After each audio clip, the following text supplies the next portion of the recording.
Bajaj Chetak EV first time launch பண்ணும்போது ஒரு top down அப்ரோச்சை தான் ஃபாலோ பண்ணாங்க. ஸ்லோவாக தான் அதோட ரீச்சை வந்து எக்ஸ்பேண்ட் பண்ணாங்க. இப்போ வந்து இந்த வண்டி one of the top selling electric scooters இந்தியாவில். இப்போ வந்து இந்த சேதக் EV பெரிய அப்கிரேட் வந்து வாங்கியிருக்கு. ஸோ மொத்தம் 3 வேரியன்ட்ஸு இந்த செகண்ட் ஜெனரேஷன் சேதக் EV 35 சீரிஸில். ஸோ இப்போ வந்து 3503 வந்து பார்த்துட்ருக்கீங்க. இதுதான் பேஸ் வேரியன்ட்டு. இதோட ப்ரைஸ் வந்து இன்னும் அனௌன்ஸ் பண்ணல. மற்ற வேரியன்ட்ஸ்க்கு கம்பேர் பண்ணும்போது சில காம்ப்ரமைசஸ் வந்து இந்த வண்டியில் வந்து கொடுத்துருக்காங்க. மெயினாக வந்து பார்த்தீங்கன்னா இந்த மோனோக்ரோம் எல்சிடி டிஸ்பிளே வந்து கொடுத்துருக்காங்க. மற்ற வேரியன்ட்ஸில் வந்து இன்னும் கொஞ்சம் ப்ரீமியமான டிஎஃப்டி டிஸ்பிளே இருக்குது. இது போக ரெகுலரான கீ ஃபாப் வந்து கொடுத்துருக்காங்க. ஃப்ரண்ட் இண்டியில் வந்து பார்த்தீங்கன்னா ட்ரம் செட்டப் தான். இப்போ வந்து 3501 வந்து பார்த்துருக்கீங்க. இதுதான் டாப் ஸ்பெக் வேரியன்ட்டு. இதோட ப்ரைஸ் வந்து பார்த்தீங்கன்னா 1,27,000 எக்ஸ்ஷோரூம். சீட்ஸ் வந்து பார்த்தீங்கன்னா டெக்ஸ்சர்ட் சீட்ஸ் வந்து கொடுத்துருக்காங்க. ஓவரால் ஸ்டைலிங் வந்து பார்த்தீங்கன்னா அந்த ஐகானிக் சேதக் ஸ்டைலிங் வந்து அப்படியே வச்சுருக்காங்க. சில மைனர் அப்டேட்ஸோட இந்த வண்டியில் வந்து பார்த்தீங்கன்னா நீங்கள் பட்டன் ப்ரெஸ் பண்ணி நீங்கள் ஸ்டார்ட் பண்ணிக்கலாம். ஸோ கீழே சிக்னிஷன் இருக்குது. ஸோ இந்த 5 இன்ச் டிஎஃப்டி டச் ஸ்க்ரீன் வந்து பார்த்தீங்கன்னா ஒரு பெரிய அப்டேட்டு. இதில் வந்து வெஹிக்கிள் இன்ஃபோ இருக்குது. இது மட்டும் இல்லாமல் கனெக்டிவிட்டி ஃபீச்சர்ஸ் வந்து நிறையா கொடுத்துருக்காங்க. டாக்குமெண்ட்ஸ் அப்படின்னு சொல்லிட்டு தனி செக்ஷன் இருக்குது. டாக்குமெண்ட்ஸில் வந்து பார்த்திங்கன்னா நீங்கள் நிறைய விஷயங்கள் வந்து சேவ் பண்ணிக்கலாம். அதாவது லைசன்ஸு, ஆர்சி இந்த மாதிரி விஷயங்கள்லாம். ஸோ நீங்கள் தனியாக கேரி பண்ண தேவையில்லை. இதுவே வந்து நீங்கள் மிட்ஸ்பெக் வேரியண்ட் வந்து பார்த்துட்ருக்கீங்க. ஸோ மிட்ஸ்பெக் வேரியண்ட்டில் வந்து சேம் ஸ்க்ரீன்ஸ் கொடுத்துருக்காங்க. ஆனால் இது வந்து டச் சென்சிட்டிவிட்டி இல்லாமல் கொடுத்துருக்காங்க. ஸோ சேம் ஸ்க்ரீன், ஃபீச்சர்ஸ் எல்லாமே சேம் தான். இந்த வண்டியில் வந்து ஃப்ரண்ட்டில் ஸ்டோரேஜ் இருக்குது. பார்த்துட்ருக்கீங்க 5 லிட்டர்ஸு. ஃப்ரண்ட் வந்து பார்த்திங்கன்னா எல்இடி ஹெட்லாம்ப் வந்து கொடுத்துருக்காங்க. ஒரு ஹார்ஸ் ஷூ ஷேப்பில் இருக்கிற மாதிரி. இப்போது பிளாக் அலாய் வீல்ஸ் பார்த்துட்ருக்கீங்க. ஃப்ரண்ட்டில் வந்து டிஸ்பிளேக்கு இருக்குது. ரியலில் வந்து பார்த்திங்கன்னா ட்ரம் செட்டப் கொடுத்துருக்காங்க. மிட்ஸ்பெக் அண்ட் டாப் அண்ட் வேரியண்ட்டில். ஸோ இதில் வந்து பார்த்திங்கன்னா ரெகுலரான கீ ஃபாப் தான் கொடுத்துருக்காங்க. இது மட்டும் இல்லாமல் இந்த வண்டியில் முக்கியமான விஷயம் என்னென்னா புது பிளாட்ஃபார்ம் வந்து கொடுத்துருக்காங்க. ப்ளஸ் சீட்டோட லென்த்தே வந்து லாங்கராக இருக்குது. ஸோ பில்லியன் வந்து உட்காரதுக்கு வந்து இன்னும் ஈஸியாக இருக்கும் அப்படின்றதுக்காக. அது மட்டும் இல்லாமல் நீங்கள் ரைடராக இருந்தாலும் வந்து ஈஸியாக ஃப்ரண்ட் அண்ட் ரியலில் வந்து கொஞ்சம் மூவ் பண்ணிக்கலாம். ஏன்னா வந்து வீல் பேஸும் வந்து பார்த்திங்கன்னா லாங்கரான வீல் பேஸ் வந்து கொடுத்துருக்காங்க.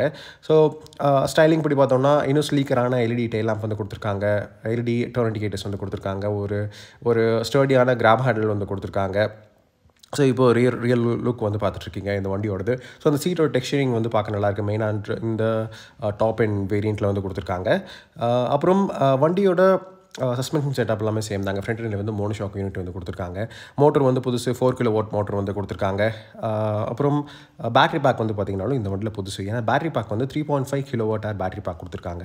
ஸோ பேட்டரி பேக்கோட பொசிஷனிங் வந்து பார்த்திங்கன்னா ஃப்ளோர் போர்டு இருக்கு இல்லையா, ஃப்ளோர் போர்டோட கீழே வந்து கொடுத்துருக்காங்க. ஓகேவா. ஸோ இதுக்கு முன்னாடி பழைய சேதக்கில் வந்து பார்த்திங்கன்னா சீட்டு கீழே வந்து இருந்துச்சு. ஸோ அதை ரீபொசிஷன் பண்ணியிருக்கிறதுனால ஒரு பெரிய ப்ளஸ் என்னென்னா வண்டியோட அண்டர் ஸ்டோரேஜ் கெப்பாசிட்டி வந்து அதிகமாக இருக்குது. ஸோ இப்போ 35 லிட்டர்ஸ்.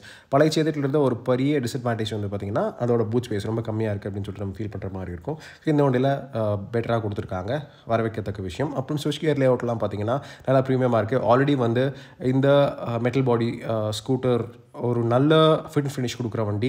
மெயினாக வந்து எலக்ட்ரிக் ஸ்கூட்டர் செக்மெண்ட்டில் வந்து நம்ம பார்த்தோம்னா, ஸோ இப்போ இந்த ஃப்ளாட்டான ஃப்ளோர் போர்டு வந்து பார்த்துட்ருக்கீங்க. அது கீழே தான் வந்து பேட்டரி வந்து இருக்குது. ஸோ இந்த வண்டியில் டாப் அண்ட் வேரியண்ட்டில் வந்து மொத்தம் 5 கலர்ஸ் ஆஃபர் பண்ணுறாங்க. ஸோ எனக்கு வந்து இந்த ரெட் கலர் ரொம்ப பிடிச்சிருக்குங்க. இப்போ வந்து சார்ஜிங் சாக்கெட் வந்து பார்த்துட்ருக்கீங்க. ஸோ ஃப்ரண்ட்டில் வந்து பார்த்திங்கன்னா ஒரு 5 லிட்டர்ஸ் ஸ்டோரேஜ் இருக்குது. நீங்கள் ஃபோன் அந்த மாதிரி சின்ன சின்ன விஷயங்கள் வந்து ஈஸியாக வச்சுக்கலாம்.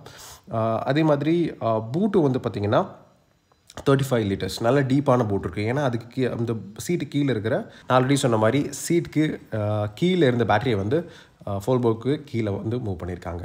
ஸோ இந்த வண்டியில் சார்ஜர் வந்து புதுசு 950 வாட் சார்ஜர் வந்து கொடுத்துருக்காங்க. ஸோ இந்த 950 வாட் சார்ஜர் வந்து கொடுத்துருக்கிறதுனால 0 to 80% சார்ஜ் வந்து 3 மணி நேரத்தில் ஆயிரும் அப்படின்னு சொல்லியிருக்காங்க. ஸோ எவ்வளவு எலக்ட்ரிக் மோட்டரோட பெர்ஃபார்மன்ஸ் நம்பர்ஸ், அதாவது power output and torque output வந்து அவங்க அஃபிஷியல் ஸ்பெக்ஸில் வந்து சொல்லலை. மோர் பவர்ஃபுல்லான பேட்டரி பேக் இருக்கிறதுனால 153 கிலோமீட்டர் கிளைம் ரேஞ்சு. பழைய வண்டி மாதிரியே 2 ரைட் மோட்ஸ் வந்து கொடுத்துருக்காங்க. இந்த வண்டியில் ஸ்டாண்டர்ட் வாரண்ட்டி வந்து பார்த்திங்கன்னா 3 வருஷம் இல்லை 50,000 கிலோமீட்டர்ஸ். ஸோ இதான் வந்து விஷயங்கள். இந்த வண்டியோட அப்டேட்ஸ் எல்லாம் வந்து பார்த்திங்கன்னா கிளவரான இன்ஜினியரிங் அப்டேட்ஸ் கொடுத்துருக்காங்க, வரவேற்கத்தக்க விஷயம். ஈவன் பேட்டரி பேக்கோட வெயிட் வந்து பார்த்திங்கன்னா 3 kilograms கம்மி இப்போ.